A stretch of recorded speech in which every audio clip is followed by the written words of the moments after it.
1925 में एक British explorer पर्सी faucet Amazon rain forest में एक ऐसे शहर की तलाश में निकले थे जिसके बारे में कहा जाता है कि वो पूरा सोने से बना हुआ है और उसका किंग रोजाना सोने के पाउडर से नहाता है। लेकिन उस दिन पर्सी फॉसेट अपने कैंप से निकले तो थे लेकिन फिर कभी वापस नहीं लौटे। नाज़रीन, अमेज़न रेन फॉरेस्ट दुनिया का सबसे बड़ा रेन फॉरेस्ट है जो हैरत अंगेज तौर पे 8 कंट्रीज आपस में शेयर करती हैं। इसका एरिया 70 लाख स्क्वायर किलोमीटर्स है। इतने बड़े एरिया में इंडिया जैसे 2 देश और यूनाइटेड किंगडम जैसे 28 देश फिट आ सकते हैं।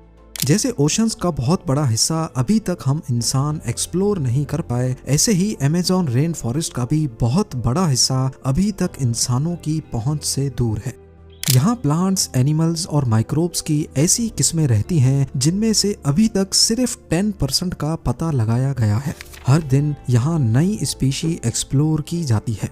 अमेज़न रेन फॉरेस्ट में करीब 40,000 करोड़ दरख्त मौजूद हैं और यही वजह है कि इस फॉरेस्ट को अर्थ की लंग्स भी कहा जाता है। पूरी दुनिया में जितनी भी ऑक्सीजन है उसका 20% सिर्फ अमेज़न रेन फॉरेस्ट रिलीज करता है। एक एस्टीमेट के मुताबिक अमेज़न फॉरेस्ट में करीब 20 लाख लोग रहते हैं जिनका बाहर की दुनिया से कोई कनेक्शन नहीं है। क्योंकि अमेज़न का काफी सारा हिस्सा अभी तक अनएक्सप्लोर्ड है, लिहाजा जंगल की इस ढाल के नीचे जो कुछ छुपा है वो भी अभी तक दुनिया के लिए एक ना सुलझने वाला मुअम्मा बना हुआ है। अमेज़न के जंगल की ऐसी ही चंद मिस्ट्रीज के बारे में आज हम जानेंगे। कुछ को तो सॉल्व कर लिया गया है लेकिन बहुत सारी आज भी साइंस के पल्ले नहीं पड़ रही। सबसे पहले बात करते हैं सिटी ऑफ गोल्ड के बारे में।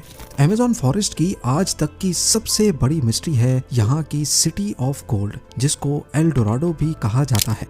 कहा जाता है कि किसी दौर में यहाँ एक ऐसा शहर था जो पूरा सोने से बना होता था और यहाँ का किंग रोजाना सोने के पाउडर से नहाकर अमेज़न रिवर में वो सारा सोना बहा देता था। जी हाँ, 16th सेंचुरी में यूरोपियंस साउथ अमेरिका में आए थे जहाँ अमेज़न फॉरेस्ट मौजूद है। वो अपने साथ काफी सोल्जर्स और इस इलाके पर कब्जा करने का प्लान बनाकर आए थे।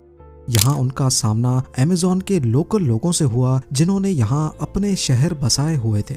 यूरोपियंस ने उनके बनाए हुए शहरों पर कब्जा कर लिया और 16th सेंचुरी के आखिर में उनको खबर मिली कि अमेज़न फॉरेस्ट के डीप में एक ऐसा शहर भी है जो पूरा सोने से बना हुआ है।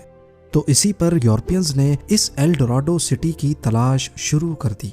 पूरा अमेज़न फॉरेस्ट छान लेने के बाद उनको यहाँ के बहुत सारे कबीले तो जरूर मिले लेकिन जिस शहर की तलाश थी वो ना मिल सका, जबकि यहाँ उनको काफी सारा सोना जरूर मिला। अगले 200 सालों तक तलाश जारी रखने के बाद आखिरकार एल डोराडो को मिथ डिक्लेयर कर दिया गया। उसके बाद 19th सेंचुरी में एक ब्रिटिश एक्सप्लोरर पर्सी फॉसेट ने एल डोराडो को एक बार फिर से तलाश करने का फैसला किया। उन्होंने अमेज़न में टोटल 8 एक्सपीडिशंस किए लेकिन इस दौरान उनको एल डोराडो तो दूर की बात दूसरे शहर भी नहीं मिले जिनका जिक्र यूरोपियंस ने किया था। अपने आखिरी एक्सपीडिशन में पर्सी फॉसेट अमेज़न के बीच में मौजूद थे जब आखिरी बार उनसे राब्ता हुआ था। उसके बाद वो तलाश में निकले तो दोबारा कभी लौटकर नहीं आए। ये 29 मई 1925 का दिन था और जिस जगह से वो गायब हुए वो ब्राजील की स्टेट मैटो ग्रोसो थी। उनको कई महीनों तक तलाश किया गया लेकिन ना ही पर्सी फॉसेट मिले और ना ही उनकी डेड बॉडी। साइंटिफिक कम्युनिटी का मानना है कि ये जगह इंसानों के रहने के काबिल नहीं है, लिहाजा यहाँ कोई शहर या विलेज नहीं बस सकता। लेकिन वक्त के साथ जब टेक्नोलॉजी काफी एडवांस हो गई तो फिर अमेज़न में कुछ ऐसे निशानात मिले जिससे ये जाहिर होता है कि किसी दौर में यहाँ इंसानों ने पूरे शहर बसाए हुए थे। असल में पर्सी फॉसेट जिस जगह तलाश कर रहे थे वो जगह तो बिल्कुल सही थी लेकिन ढूंढने का तरीका सही नहीं था। यहाँ कई मकामात पर रिसर्चर्स को जमीन के अंदर ह्यूमन वेस्ट दबा हुआ मिला है। साइंसदानों ने अमेज़न में कई मकामात पर लिडार स्कैनिंग डिवाइस का इस्तेमाल करके घने जंगल की लेयर के नीचे पत्थर से बने स्ट्रक्चर्स भी ढूंढे हैं जिनको वक्त के साथ साथ जंगल ने छुपा दिया है। नेशनल जियोग्राफिक की टीम ने भी कैरेबियन के साहिल से 15 किलोमीटर अंदर अमेज़न में एक ऐसा शहर तलाश किया है जिसमें 2500 साल पुराने पूरे स्ट्रक्चर पहाड़ों के अंदर दबे हुए पाए गए। लेकिन इनमें एल डोराडो कौन सा है और आखिर ये इतने बड़े अमेज़न फॉरेस्ट में किस जगह मौजूद था, ये आज तक साइंटिफिक कम्युनिटी के लिए एक मिस्ट्री बना हुआ है। नंबर 4, अमेज़न के इस वसी बयाबान जंगल में काफी ऐसे कबीले भी रहते हैं जिन्होंने आज तक बाहर की दुनिया को देखा ही नहीं है। जी हाँ, ये लोग जंगल में कैसे जिंदगी गुजारते हैं इसके बारे में एंथ्रोपोलॉजिस्ट भी सही से नहीं जानते। इनमें से एक कबीला पिरिकपुरा के नाम से जाना जाता है जो वेस्टर्न ब्राजील में रहता है। इस कबीले में पहले हजारों लोग थे लेकिन अभी सिर्फ 15 से 20 ही बचे हैं। इस कबीले के बारे में हम भी 1998 के बाद ही जान पाए हैं जब पहली बार इनका बाहर की दुनिया से राब्ता हुआ था। उनकी लैंग्वेज से ऐसा लग रहा था कि शायद वो अपना दुख दर्द बयान करना चाहते हैं।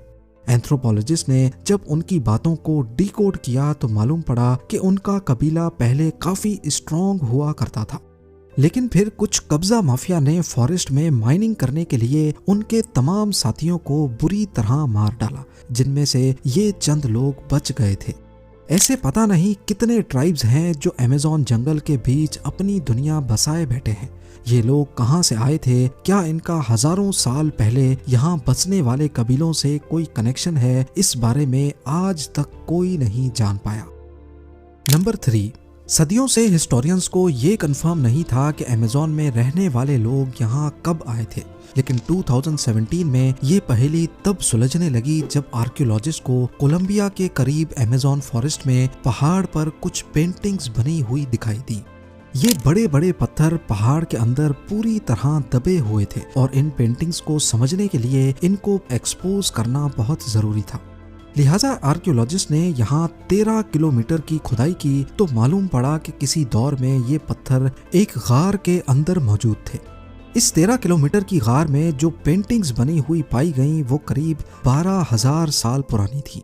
उस वक्त आखिरी आइस एज की एंडिंग चल रही थी और जाहिर है उस वक्त यहाँ जंगल नहीं बल्कि सिर्फ बर्फ ही बर्फ हुआ करती थी। इन पेंटिंग्स में कुछ ऐसे जानवर भी बने पाए गए जो सिर्फ आइस एज में ही हुआ करते थे, जैसा कि मेस्टोडॉन्स और जायंट स्लॉथ्स। इन पेंटिंग से ये भी अंदाजा लगाया गया कि उस दौर में यहाँ इंसान किस हालत में रहते थे और कैसे वो अपने से भी बड़े जानवरों का शिकार करते थे। नंबर 2, 2019 में साइंटिस्ट तब चौंक गए जब उनको नॉर्थ ब्राजील में अमेज़न फॉरेस्ट के माराजोआ आइलैंड पर एक मरी हुई हम्पबैक वेल मिली। हैरानी की बात वेल का मरना नहीं था बल्कि इसके मरने की टाइमिंग कुदरत के निजाम के खिलाफ थी। ना सिर्फ इतना बल्कि वेल अमेज़न रिवर के करीब जमीन के ऊपर पाई गई थी। असल में 10 टन भारी ये वेल का बच्चा था। ये वेल्स सर्दियों की स्टार्टिंग में यानी अक्टूबर से नवंबर में अमेज़न के करीब समंदर में गर्म पानी एंजॉय करती हैं, लेकिन फिर ये खाने की तलाश में साउथ की तरफ एंटार्क्टिका के करीब चली जाती हैं। लेकिन ये वेल फरवरी में अमेज़न के करीब कैसे मरी थी? इन्वेस्टिगेशन से मालूम पड़ा कि ये जिस दिन मिली थी उससे सिर्फ 4 दिन पहले मरी थी। ना ही इसकी बॉडी पे किसी शिकार के निशानात थे और ना ही इसको कोई चोटें लगी हुई थी। तो अब यहाँ कई सवाल उठते हैं। पहला ये कि वेल इस मौसम में यहाँ कैसे पहुंची, ये समंदर से अमेज़न रिवर में क्यों आई और सबसे बढ़कर ये अमेज़न फॉरेस्ट के बीच जमीन तक कैसे पहुंची। वो दिन और आज का दिन ये मिस्ट्री कभी सॉल्व नहीं हो पाई।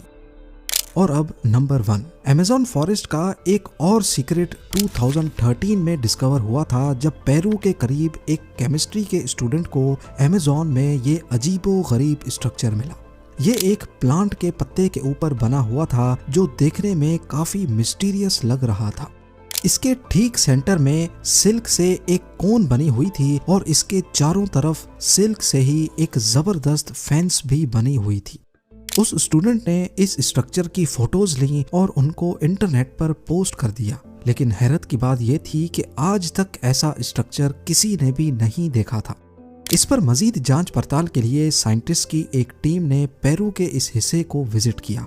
थोड़ी ही देर में इनको 45 से ज्यादा ऐसे ही स्ट्रक्चर मिल गए। कुछ तो दरख्तों पर बने थे और कुछ प्लांट्स के पत्तों पर। इस मिस्टीरियस स्ट्रक्चर को सिल्क हेंज का नाम दिया गया और इनमें से कुछ को वो अपने साथ लेबोरेटरी लेकर गए। माइक्रोस्कोप की मदद से देखा गया कि फेंस पर छोटे छोटे डस्ट माइट्स घूम रहे थे। ये कीड़े सिल्क प्रोड्यूस नहीं करते, लिहाजा ये बात तो कंफर्म थी कि ये स्ट्रक्चर इन्होंने तो नहीं बनाए थे। चंद दिनों के बाद फेंस के बीच वाली कोन आहिस्ता आहिस्ता फटने लगी और उसमें से एक स्पाइडर का बच्चा बाहर निकला। असल में ये स्ट्रक्चर स्पाइडर की एक खास स्पीशी ने बनाए थे जो सिर्फ वेस्टर्न अमेज़न में ही पाई जाती है। ये स्पाइडर अपने अंडों के गिर्द फेंस इस वजह से बनाते हैं ताकि इसमें छोटे छोटे डस्ट माइट्स फंस जाएं और जब उनका बच्चा अंडे से बाहर निकले तो उसके पास खाने के लिए कुछ मौजूद जरूर हो।